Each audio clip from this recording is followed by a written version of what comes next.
अस्सलाम वालेकुम जी। आज हम इस्लामिक स्टडीज़ टेस्ट 03 को देखेंगे और इसमें जो मौजूद हमसे क्वेश्चंस किए जाएंगे उनको हम सॉल्व करने और समझने की कोशिश करेंगे।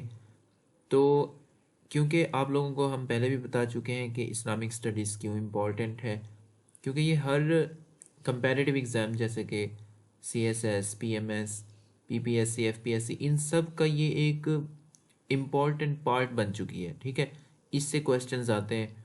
और अगर आप इस्लामिक स्टडीज़ को अच्छे से स्टडी नहीं करेंगे या आप इस्लाम की हिस्ट्री से अगर वाकिफ़ नहीं हैं सही तरीके से, तो आप बहुत ज़्यादा स्कोर्स जो है वो अपने एग्ज़ाम में खो देंगे। और हो सकता है कि जब आप वो खो दें स्कोर्स, तो आपको इंटरव्यू के लिए भी रिकमेंड ना किया जाए। तो हम इस जो है एग्ज़ाम को हल करने की कोशिश करेंगे और जितने भी क्वेश्चंस होंगे उन्हें हम समझेंगे। ठीक है, तो हम इसको स्टार्ट करते हैं। इस टेस्ट को आपने स्टार्ट के बटन पर क्लिक करना है। आप देख सकते हैं कि हमारे पास टाइम काउंटिंग भी स्टार्ट हो चुकी है और 20 मुख्तलिफ तरह के इस पीरियड में हमसे सवाल पूछे जाएंगे, जिनका हमने एक करेक्ट आंसर जो है वो हमें देना होगा। हमें 4 ऑप्शंस दिए गए हैं, जिस तरह PPSC के पेपर में होता है या FPSC के पेपर में होता है। पहला हमारे पास सवाल है कि अल कुरान इज़ मैंशनड इन विच सूरा ऑफ द होली कुरान।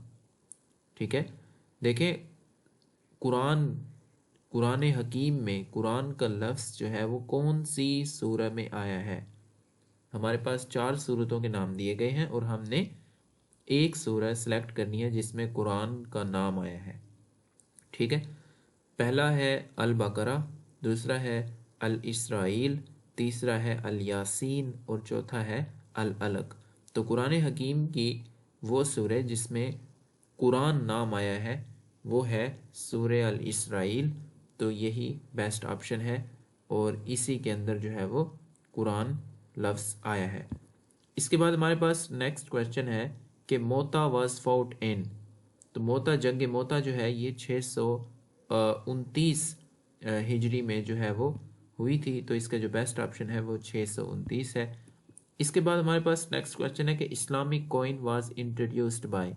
हमारे पास 4 ऑप्शंस हैं। पहला है मालिक बिन दिनार, दूसरा है उमर बिन अब्दुल अजीज़, तीसरा ऑप्शन है हज़रत अमीर मुआविया रज़ी अल्लाह ताला अन्हु और चौथा ऑप्शन है अब्दुल मालिक बिन मरवी। इस्लामिक कॉइन यानी कि इस्लामी सिक्का जो इंट्रोड्यूस करवाया था वो थे अब्दुल मालिक बिन मरवी। तो यही हमारा जो है वो करेक्ट ऑप्शन है। इसके बाद हमारे पास नेक्स्ट क्वेश्चन है कि सैफुल्लाह वाज। सैफुल्लाह का मतलब होता है अल्लाह की तलवार। ठीक है, सैफुल्लाह अल्लाह की तलवार। तो अल्लाह की तलवार जो है वो कौन से सहाबी रसूल का लक़ब है। तो आई थिंक आप लोगों के जहन में आंसर पहले से ही मौजूद होगा। तो ऑप्शंस में देखें, पहला ऑप्शन में है हज़रत अबू उबैदा रज़ी अल्लाह ताला अन्हो, दूसरे ऑप्शन में है हज़रत अबू बकर रज़ी अल्लाह ताला अन्हो और तीसरे ऑप्शन में है हज़रत खालिद बिन वलीद रज़ी अल्लाह ताला अन्हो और चौथे ऑप्शन में है हज़रत उमर रज़ी अल्लाह ताला अन्हो। तो सैफुल्लाह अल्लाह की तलवार ये जो लक़ब है ये हज़रत खालिद बिन वलीद रज़ी अल्लाह ताला अन्हो का है। तो यही करेक्ट ऑप्शन है। इसके बाद हमारे पास नेक्स्ट क्वेश्चन है कि मोहम्मद बिन कासिम अटैक्ड सिंध इन।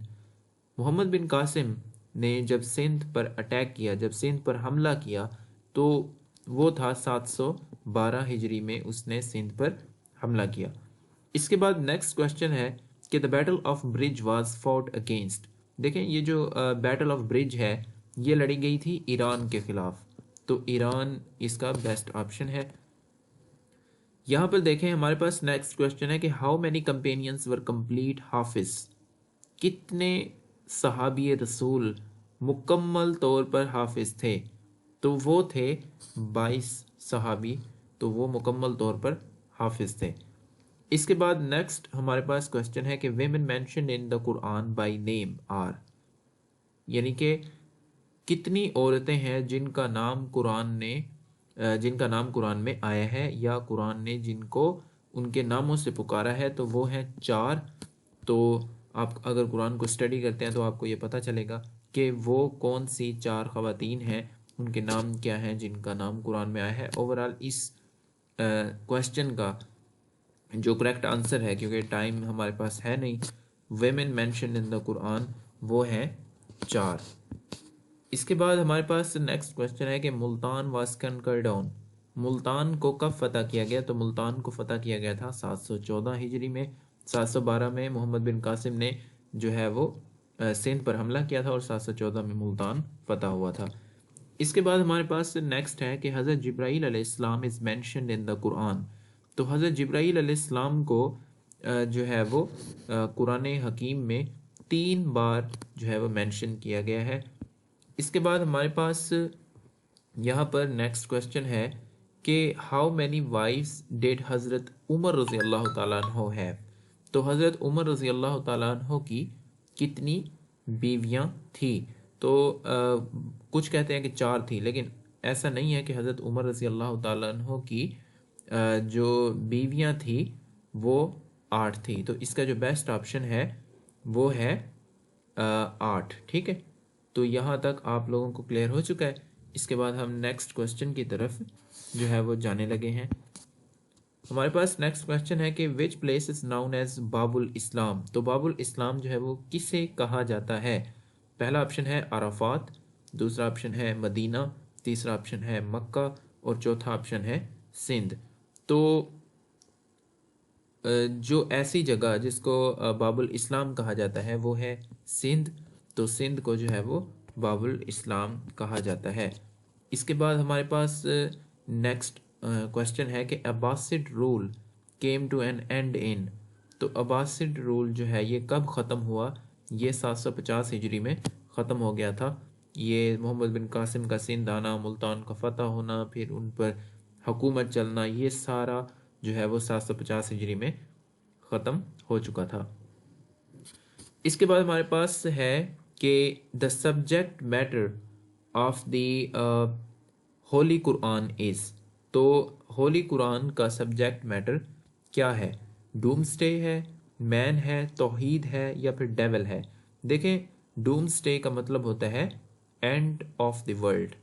ठीक है, एंड ऑफ द वर्ल्ड, या अगर आप इसको इस्लामिक टर्म्स में देखें तो इसको हम कहते हैं द डे ऑफ जजमेंट। तो लेकिन ये तो है ही नहीं। The subject matter of the holy Quran is man, अल्लाह पाक इंसान से मुखातिब है। ठीक है, तो subject matter of the holy Quran is man. अगर इस तरह का क्वेश्चन आता है तो आप लोगों को पता होना चाहिए। वैसे ओवरऑल जो डूम स्टे का मतलब यही समझाना था कि डूम स्टे आप जो है वो बिल्कुल भी इस बारे में अगर कोई शक है, डाउट है कि डूम्सडे क्या होता है, तो इसका मतलब होता है द डे ऑफ जजमेंट।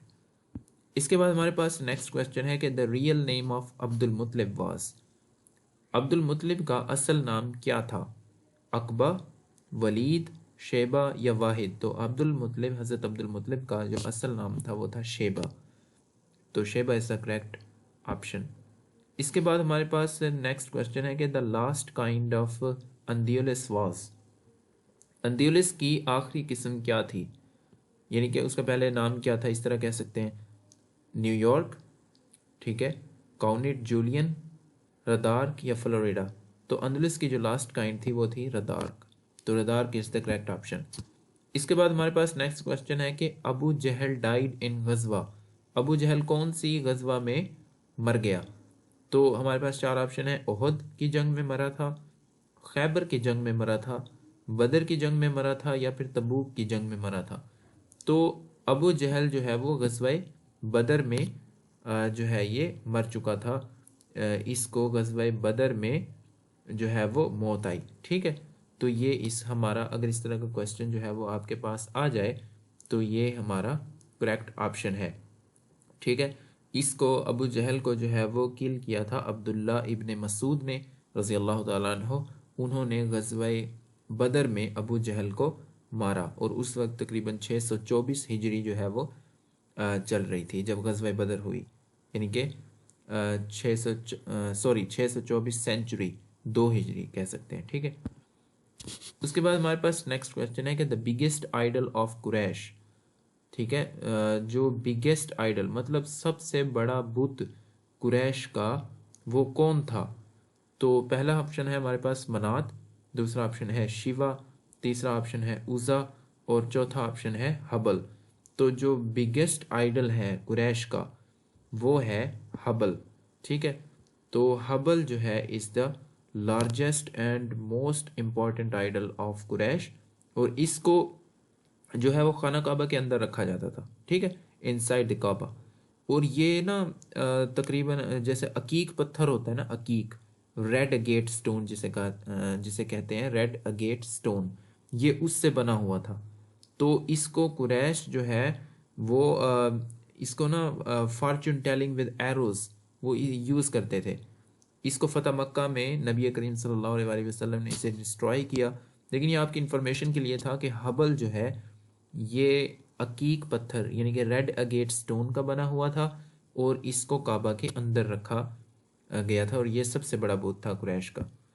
इसके बाद हमारे पास नेक्स्ट क्वेश्चन है कि when Tariq bin Ziyad invaded Spain who was the governor of North Africa. North Africa का गवर्नर कौन था जब तारिक बिन ज़ियाद ने स्पेन पर हमला किया। पहला ऑप्शन है मानून, दूसरा ऑप्शन है मोहम्मद बिन कासिम, तीसरा ऑप्शन है मूसा बिन नसीर, और चौथा ऑप्शन है हारून।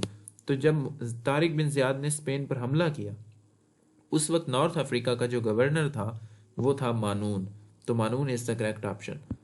इसके बाद हमारे पास नेक्स्ट क्वेश्चन है, और ये लास्ट भी है, कि इमाम हुसैन रीच्ड करबला ऑन। इमाम हुसैन करबला कब पहुँचे। पहला ऑप्शन है 65 हिजरी, दूसरा ऑप्शन है 61 हिजरा, तीसरा ऑप्शन है 60 हिजरा, और चौथा ऑप्शन है 63 हिजरा। तो इमाम हुसैन रज़ी अल्लाह तआला अन्हु करबला 61 हिजरा यानी कि 61 हिजरा को जो है वो पहुँचे। तो यहाँ तक हमारे सवाल जो है वो कंप्लीट होते हैं। आप देख रहे हैं कि हमारे पास सी रिज़ल्ट का बटन भी आ गया है। अगर आप इस पर क्लिक करते हैं तो आपको जो है वो एक कंप्लीट रिज़ल्ट जो है वो मिलेगा, जहां आपसे फीडबैक भी पूछा जाएगा, लेकिन हम इस पर क्लिक नहीं कर रहे। और आज की वीडियो जो है वो यहीं पर ख़त्म होती है। हमने इसमें 20 मुख्तलिफ तरह के सवाल किए, सवाल पूछे गए, और हमने उनको एक्सप्लेन भी किया और उन्हें समझा भी। तो हमारे साथ शेयर करें अपना फीडबैक कमेंट सेक्शन में, और अपना ख्याल रखिएगा। फिर मिलते हैं नेक्स्ट वीडियो में, जिसमें हम और टेस्ट को इस्लामिक स्टडीज़ के हम सॉल्व करने की कोशिश करेंगे। तब तक के लिए अल्लाह हाफिज़, अपना ख्याल रखिए।